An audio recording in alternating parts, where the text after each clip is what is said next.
Yes, we are working everything. కరికులంలో చేర్చడం, రెగ్యులర్గా చేయడం, దాన్ని ఏమేమి ఉన్నాయో తొందరలో మీకు ఒక ఐడియాస్ అక్కడ ఉన్నాయి. అవి కూడా ఉన్నాయమ్మా. అకాడమిక్ ప్రపోజల్స్ ఉన్నాయి, కొన్ని ఇన్స్టిట్యూషన్స్ పెట్టాలి, అవన్నీ కూడా వర్కౌట్ చేస్తాం. నీకు లాస్ట్ క్వశ్చన్ కాదు, నువ్వు 10 క్వశ్చన్స్ అడిగావు ఇప్పుడు. ఇంకా లాస్ట్ క్వశ్చన్ అంటే అడగని వాళ్ళు ఎప్పుడు అడగాలి? ఒక్కొక్కరి 10 ఇవ్వాలి నేను ఇప్పుడు.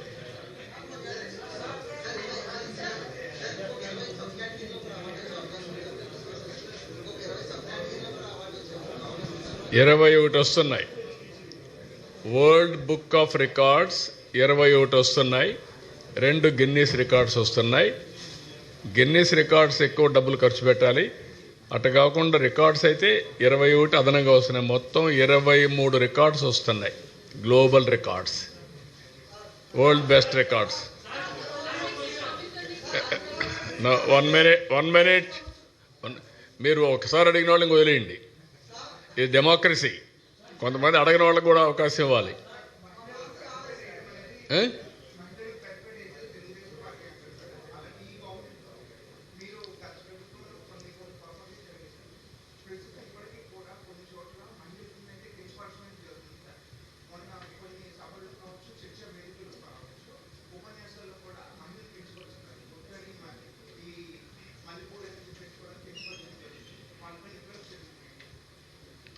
అంటే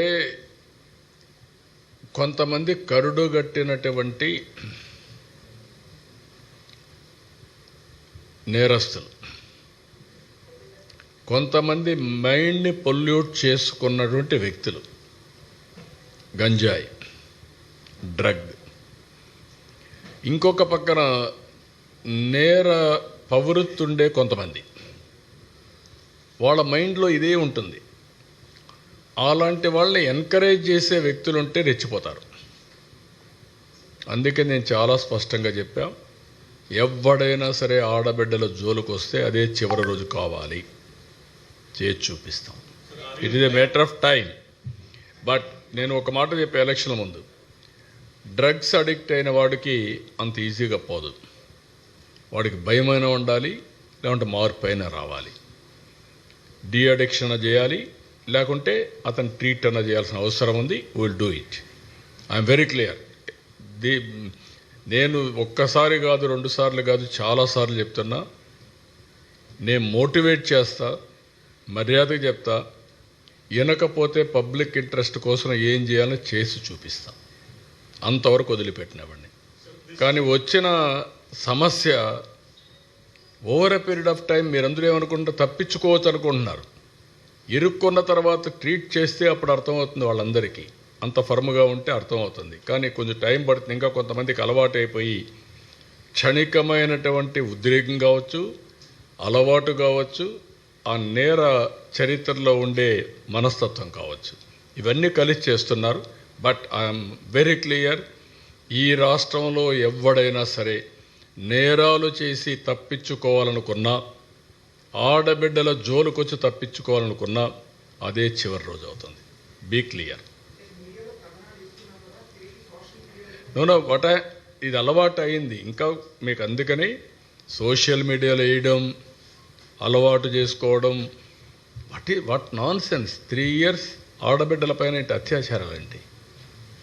కుప్పో లాంటి కాన్స్టిట్యూన్సీ చెట్టుకు గట్టేసి కొట్టడం ఏంటి? డబ్బులు ఇవ్వలేదని, అప్పు కట్టలేదని. ఎక్కడికి పోతున్నాం ఇవన్నీ? అంటే ఇవన్నీ 5 ఏళ్లలో అలవాటు అయిపోయి ఆ భయం పోయింది. ఇంకా వీళ్ళు మానసిక స్థితికి మారలా, వాళ్ళకుండే మెంటాలిటీ. అందుకే నేను పదే చెప్తున్నా, మర్యాదగా చెప్తా. ఒకసారి చెప్తా, రెండోసారి చెప్తా. కొట్టేటప్పుడు మాత్రం గింగు తిరిగేటి కొడతాం. మళ్ళీ జీవితంలో మళ్ళీ రాకూడదు, బయట రాకూడదు. అవి కూడా జరిగి చూస్తాం. నా ఒకటే, ప్రజాహితం, public safety, no compromise, come what may. నేను ఎందుకు నేను పోరాడాను తీవ్రవాదులపైన ఎందుకు పోరాడాను? నువ్వు కుర్రాడివి, నీకు అప్పటికి తెలియదు. ఎందుకు పోరాడాను నేను? నాకేం వ్యక్తిగత విరోధమా? నా ప్రాణానికే ముప్పు తెచ్చుకున్నాను కదా. ఎందుకు? సిద్ధాంతపరంగా, పబ్లిక్ సేఫ్టీ కోసం. ఎందుకు ముఠా నాయకులపైన పోరాడాను? ముఠాలు అడిచేశాను కదా. ఇప్పుడు ఏమైనా ఉన్నాయా రాయలసీమల ముఠాలు? సోఫిస్టికేటెడ్ ముఠాలు వచ్చాయి, సెటిల్మెంట్ ముఠాలు, అది వేరే విషయం. అదే మరి కమ్యూనల్ వైలెన్స్ పైన పోరాడాను, రౌడీలు అనేవాళ్ళు లేకుండా చేశామా? రాష్ట్ర బహిష్కరణ చేశా రౌడీల్ని. ఇది ఇప్పుడు చేయడం కాదు, 30 ఏళ్ల ముందు చేశాం. మళ్ళీ అది ఆ పరిస్థితి వస్తుంది. నేను మర్యాదగా చెప్తున్నా, be in limits, you do your duty, I don't have any objection. కానీ టేక్ ఇట్ ఫర్ గ్రాంటెడ్, నా ఇష్ట ప్రకారం నేను చేస్తానంటే చెల్లదు. Okay, thank you.